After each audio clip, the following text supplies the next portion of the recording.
प्रयासों को पाकिस्तान एक नामी आतंकवादी हाफिज सईद और यूएन द्वारा प्रतिबंधित अनेक आतंकवादियों के साथ मिलकर खुद अंजाम दे रहा है। जिस देश ने अपने लाखों नागरिकों पर लड़ाकू विमानों, तोपों और टैंकों का इस्तेमाल किया हो, उसे हमारी बहादुर, अनुशासित और सम्मानीय पुलिस और सुरक्षा बलों पर उंगली उठाने का कोई अधिकार नहीं है।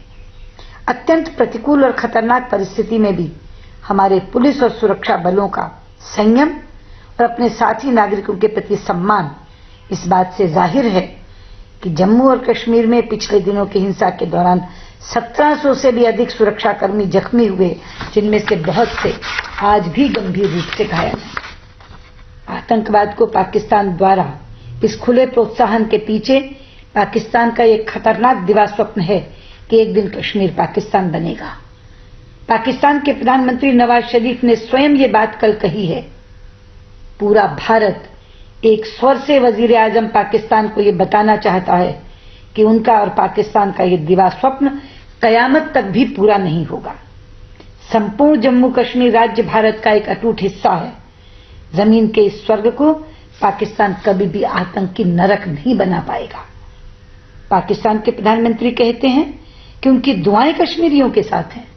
मैं कहना चाहती हूं कि पाकिस्तान ने कभी दुआएं नहीं दी, बल्कि हथियारों और आतंकवाद का गहरा दर्द दिया है।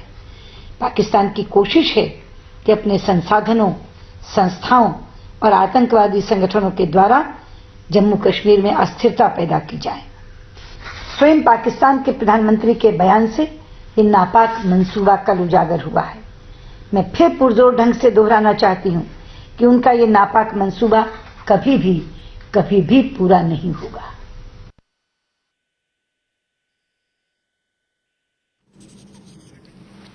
So that is the External Affairs Minister Sushma Swaraj taking on Pakistan, calling Pakistan's bluff. And remember, she is reacting a day after we've heard from the Pakistan Prime Minister Nawaz Sharif saying, and I quote, waiting for the day Kashmir becomes part of Pakistan. And that's a very strongly worded statement. Remember, we've heard from Sushma Swaraj herself, who goes on to say that it is Pakistan which is fueling the unrest that we are looking at in the valley. Also, they're putting out a strong charge against Pakistan, saying that it is Pakistan which is sheltering terrorists, also saying that its nefarious designs now stand exposed. के नेताओं द्वारा जम्मू कश्मीर के संबंध में बहुत उल्टे पुल्टे बयान दिए जा रहे हैं। पाकिस्तान के प्रधानमंत्री श्री नवाज शरीफ ने खुद बुरहान वानी को एक शहीद के रूप में पेश किया और एक स्वतंत्रता सेनानी कहकर महिमा मंडित किया। क्या वो नहीं जानते कि बुरहान वानी आतंकवादी संगठन हिजबुल मुजाहिदीन का कमांडर था? उसके सिर पर 10 लाख रुपए का इनाम था।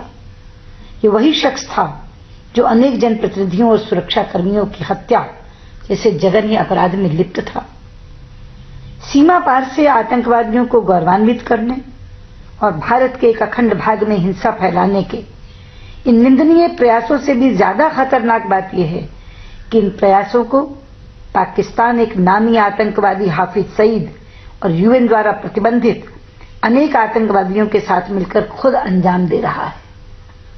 जिस देश ने अपने लाखों नागरिकों पर लड़ाकू विमानों, तोपों और टैंकों का इस्तेमाल किया हो, उसे हमारी बहादुर, अनुशासित और सम्मानीय पुलिस और सुरक्षा बलों पर उंगली उठाने का कोई अधिकार नहीं है।